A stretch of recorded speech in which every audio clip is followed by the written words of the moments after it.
전남도가 내년 국고 예산을 대거 확보했습니다. 올해보다 6% 더 많은 9조 4천억 원인데 역대 가장 많은 예산 규모입니다. 전남 수묵 비엔날레가 목포와 해남, 진도에서 개막했습니다. 전통 수묵화부터 설치 예술까지 다채로운 수묵 작품이 관람객을 맞이하고 있습니다. 정부와 지자체, 기업과 청년들이 지역 소멸을 막기 위해 손을 맞잡았습니다. 지역 문제를 해결하는 솔버톤 대회에 참가한 건데 이곳에서 제시된 아이디어가 실제로 구현됩니다. 정부가 다음 달부터 석 달 동안 상생 페이백 사업을 시행합니다. 지난해보다 카드를 더 쓰면 20%를 돌려주는 제도입니다.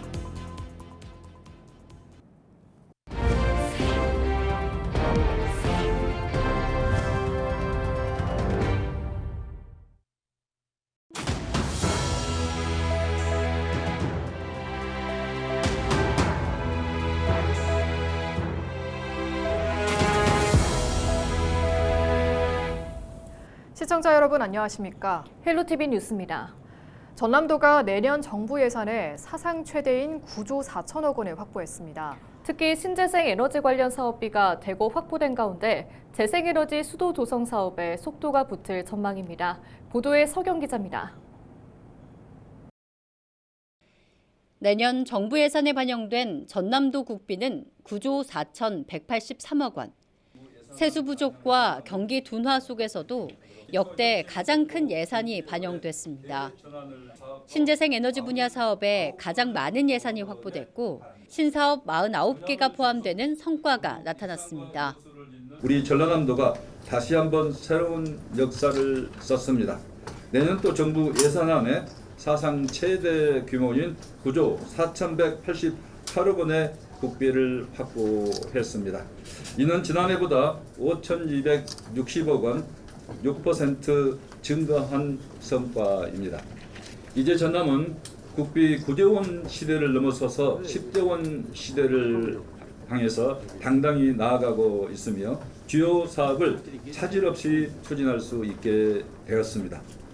성과 브리핑에 나선 김영록 전남도지사는 내년에 가장 크게 변화될 분야로 재생에너지를 꼽았습니다. AI 분산형 전력망 신산업 육성 사업 1,196억 원, K그리드 인재 창업밸리 조성 195억 원, 마이크로그리드 분산에너지 실증 지원 180억 원 등 관련 사업 6개가 정부 예산에 포함됐기 때문입니다. 이재명 대통령의 에너지 분야 핵심 공약을 전남에서 실현할 발판을 갖추게 될 전망입니다. 뿐만 아니라 미래 2차 전지 원료 소재 실증 플랫폼과 차세대 융합 면역 치료 원천 기술 등 첨단 R&D 분야 연구 개발 예산도 뒷받침될 예정입니다. AI 분산형 전력망 신산업 육성 사업비 1,196억 원을 반영했습니다. 국내에는 15메가와트 이상의 초대형 해상풍력 발전기를 테스트할 곳이 없습니다. 해상풍력 부품 국산화를 선도할 해상풍력용 부품 시험센터 구축 20억 원을 반영했습니다. 이 밖에도 광주 송정에서 목포를 잇는 호남 고속철도 2단계 1,632억 원, 광주 송정에서 순천 간 경전선 전철화 사업 1,672억 원 등이 반영돼 SOC 분야 주요 수건 사업도 차질 없이 추진될 전망입니다. 지역 정치권과 힘을 모아 앞으로 3천억 원 이상의 예산을 더 확보해 나가겠다고 밝힌 김영록 전남도지사. 전남 국고 예산 10조 원 시대가 성큼 다가오고 있습니다. 헬로티비 뉴스 서경입니다. 수묵의 아름다움을 만끽할 수 있는 제4회 국제수묵 비엔날레가 전남에서 막을 올렸습니다. 전통 수묵화부터 미디어 아트, 설치 예술까지 다양한 기법으로 재탄생한 수묵 작품들이 다채롭게 전시되고 있습니다. 수묵 비엔날레 현장을 장혜원 기자가 다녀왔습니다. 수묵 전시 공간으로 바뀐 목포 실내체육관. 검은 먹빛에 잉크가 채워지자 폴란드 자동차 산업의 몰락과 공장 노동자들의 모습을 담은 그림이 드러납니다. 분홍색과 붉은색의 수십만 개의 레고 블록은 몽유도 온도로 재탄생했습니다. 무명의 작가들이 버린 작품을 다시 이어붙여 만든 콜라주 수묵화도 눈길을 끕니다. 목포 문화예술회관에도 다양한 수묵 작품들이 전시됐습니다. 전통 수묵으로 표현한 파도가 화면 속에서 생생하게 출렁입니다. 새가 날아다니는 형상을 띤 팥이라는 이란 문자가 전시 공간의 벽면을 가득 채웁니다. 기존 언어 권력과 위계 질서를 반항하는 의미를 담습니다. 문명의 이웃들을 주제로 한 전남 국제 수묵 비엔날레가 목포와 해남, 진도에서 막을 올렸습니다. 비엔날레에서 전남 수묵의 뿌리와 정체성을 바탕으로 한 K수묵이 세계 미술의 중심지로 자리매김하고 예술을 통한 치유와 성장의 경험을 많은 분들이 함께하시길 진심으로 바라겠습니다. 전통 산수화는 물론 추상회화와 설치미술까지 다채로운 형태의 수묵 작품을 통해 수묵의 재탄생을 엿볼 수 있습니다. 재료의 확장을 주제로 이번 전시를 마련하면서 다양한 볼거리, 그러니까 여기에서는 다양한 매체와 설치 작품, 장르를 넘나드는 미술 작품들이 있다라고 보시면 될 거고요. 또 해남 전시관에서는 321년 만에 말을 주제로 한 작가 윤두서의 작품인 세마도 원본이 최초 공개됐습니다. 세계 20개국 83명의 작가가 모두 380여 점의 작품을 선보인 전남 국제 수묵 비엔날레. 이번 전시는 8월 30일부터 10월 말까지 목포와 해남, 진도 일대에서 열립니다. 헬로티비 뉴스 장혜원입니다. 지방 소멸을 막는 건 우리 사회가 더 이상 미룰 수 없는 과제인데요. 정부와 지자체에 이어 기업과 청년 창업가까지 해법을 찾기 위한 마라톤에 동참하고 있습니다. 이세진 기자의 보도입니다. 외국인이 만든 우리 먹거리를 배우고 지역 특산물로 세계 음식 경연을 펼치는 이른바 글로컬 음식 축제. 지역에 체류하는 외국인 관광객을 늘리기 위해 국내 한 스타트업과 LG엘로비전이 함께 낸 아이디어입니다. 마치 마라톤을 하듯 문제를 풀어가는 솔버톤 대회를 통해 발굴된 겁니다. 저희가 가지고 있었던 로컬에 살릴 수 있는 아이디어를 표출할 수 있는 좋은 기회가 됐고요. 대기업들이 지역 소멸에 관심을 가지고 저희와 같은 스타트업들과 새로운 프로젝트를 만든다면 일반적으로 예산을 활용해서 지역을 살린다는 개념보다 사람들이 소비할 수 있는 컨텐츠들이 전국적으로 좀 많아질 거라고 기대를 하고 있습니다. 행정안전부와 대한상공회의소가 지난 2달간 공동으로 추진한 솔버톤 대회. 청년 창업가들과 대기업이 한 팀을 이뤄 지역사회 문제에 집중했습니다. 82개 팀이 낸 해결책 가운데 5개 팀의 아이디어가 최종 선발돼 올해 하반기부터 실제 사업으로 구현됩니다. 기업과 지자체 간 특산품 상생 협력에 이어 지역사회를 살리기 위해 추진되는 또 하나의 협업입니다. 지방 소멸이라는 이 난관을 헤쳐나가기 위해서 다양한 정책을 추진해 오고 있지만 그 해결이 결코 쉽지만은 않은 과제라고 할 수 있습니다. 정부와 기업이 힘을 합치고 지역에서 활동하시는 분들의 지혜를 한데 모아서 이른바 컬렉티브 임팩트를 창출해야만 합니다. 청년의 창의력과 도전 정신에 기업의 지원을 더한 이번 프로젝트. 지방 소멸 문제를 넘어 사회공헌에도 새로운 방향을 제시하고 있습니다. 헬로티비 뉴스 이세진입니다.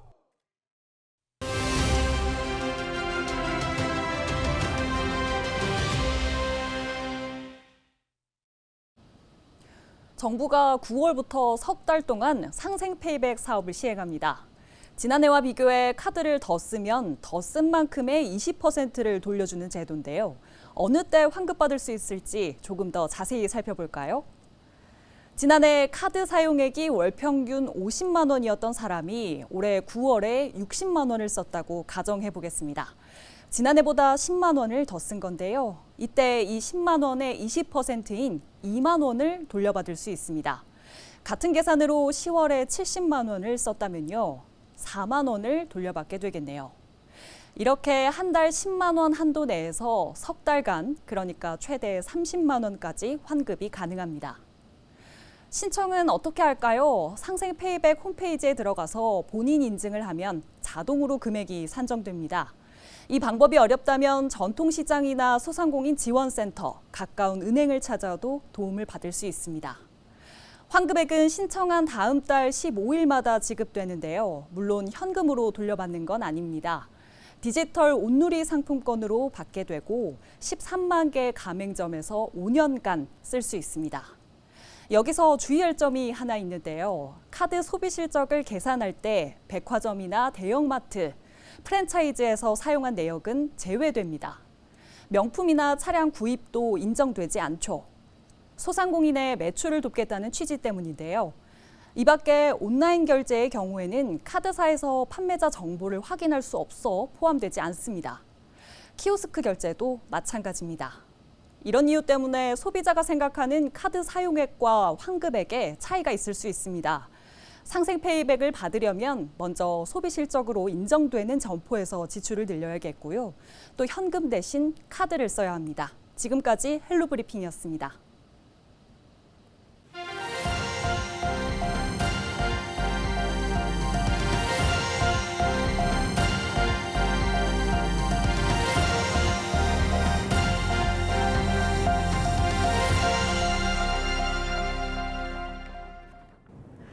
무안군 남악의 한 저수지에서 전남도청 소속 30대 공무원이 숨졌습니다. 경찰과 소방당국은 29일 오전 10시쯤 전남도청 인근 남악 저수지에 사람이 떠 있는 것 같다는 신고를 받고 출동한 결과 전남도청 소속 공무원 30대 남성 A씨가 숨졌다고 밝혔습니다. 경찰은 CCTV와 목격자 진술 등을 토대로 정확한 사망 경위를 조사하고 있습니다. 29일 새벽 1시 40분쯤 목포시 동명항 인근 해상에서 인양된 1톤 화물차에 70대 남성이 숨진 채 발견됐습니다. 지난 26일 아버지가 실종됐다는 신고를 받고 수색 작업을 이어가던 경찰과 해양경찰은 A씨의 차량이 바다로 추락하는 CCTV를 확보해 인양 작업을 벌인 결과 숨진 A씨를 발견했다고 설명했습니다. 해경은 당시 주차된 차량이 방지턱을 넘어 바다로 빠진 것으로 보고 정확한 사망 경위를 조사하고 있습니다. 순천의 한 펜션 수영장에서 60대 청소 근로자가 숨졌습니다. 순천소방서는 지난 28일 밤 8시 22분 대룡동의 한 펜션 수영장에 60대 남성 A씨가 빠져 있다는 신고를 접수했다고 밝혔습니다. A씨는 병원으로 옮겨졌지만 숨졌습니다. 경찰은 A씨가 청소하다 수영장에 빠진 것으로 보고 정확한 사고 경위를 조사하고 있습니다. 광주시가 추진한 광주공항 국제선 임시 취약이 사실상 무산된 데다 무안국제공항 재개항도 여전히 불투명해 지역민들의 불편이 계속되고 있습니다. 지난 28일 광주시는 국토교통부에 국제선 취약에 대해 국제경기와 국제행사 등 특정 목적에 한해 부정기편 취약을 허용하는 원칙에 어긋난다는 이유로 국토부에게 불허 입장을 확인했다고 밝혔습니다. 한편 무안공항 재개항도 무안공항 콘크리트 둔덕에 대한 국토부 항공철도 사고조사위원회의 조사 결과 발표가 연말로 연기돼 재개항도 뒤로 미뤄졌습니다. 사단법인 여수종고회가 전남 동북권 지역민들의 구국정신에 담긴 의미를 조명했습니다.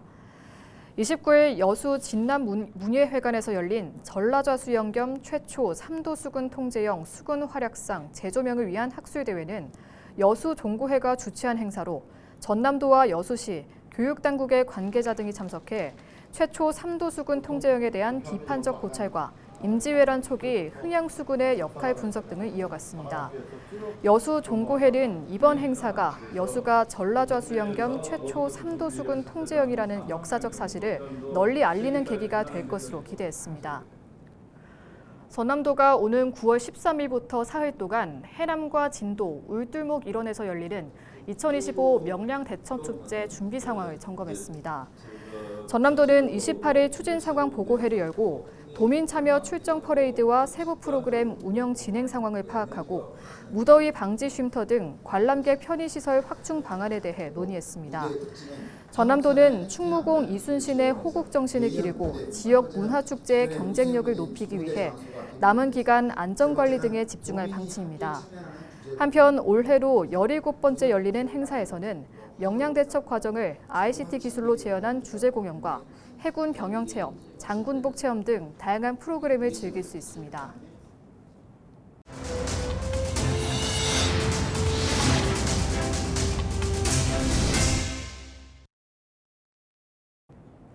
이상으로 뉴스를 마칩니다. 시청해주신 여러분 고맙습니다.